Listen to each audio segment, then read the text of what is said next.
প্রথম দিন এসেছি, আসলে আমার মনে হয় প্রথম দিন এই প্রথম আসলাম, মানে এত বছরের মেলাতে প্রথম দিন মনে হয় প্রথম এলাম। আর আরেকটা বিষয় হচ্ছে, হ্যাঁ এখনও তৈরি হচ্ছে, যেহেতু এবার কিছু জটিলতা ছিল যে মেলা কখন হচ্ছে না হচ্ছে, সব কিছু মিলিয়ে তৈরি হচ্ছে কেবল। একদম যে লোক সমাগম নেই সেটিও বলা যাবে না, লোক সমাগম আছে, তবে মনে হয় প্রত্যাশার থেকে অনেক কম।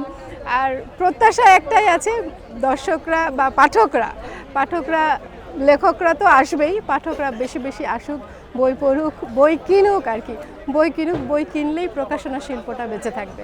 আপনার কোনো বই আসছে এবার? আমার 3টা বই, একটা অলরেডি চলে এসেছে অনুপ্রাণন প্রকাশ থেকে, রোড টু পামির, তাজিকিস্তান ভ্রমণের ওপর, পৃথিবীর ছাদ খ্যাত পামির মালভূমি, সেই পামির মালভূমি ভ্রমণের অভিজ্ঞতা লিখেছি একটা।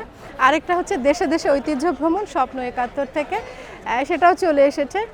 এটা বিভিন্ন এশিয়া ইউরোপের বিভিন্ন দেশগুলোর ভ্রমণ কাহিনী। আর একটা এখনও আসেনি, অক্ষরবৃত্ত প্রকাশনী, চট্টগ্রামের ঐতিহ্য ভ্রমণ আর কি, দেখা চট্টগ্রাম, একটি ঐতিহ্য সফরনামা চট্টগ্রামের 16 উপজেলার ওপরে।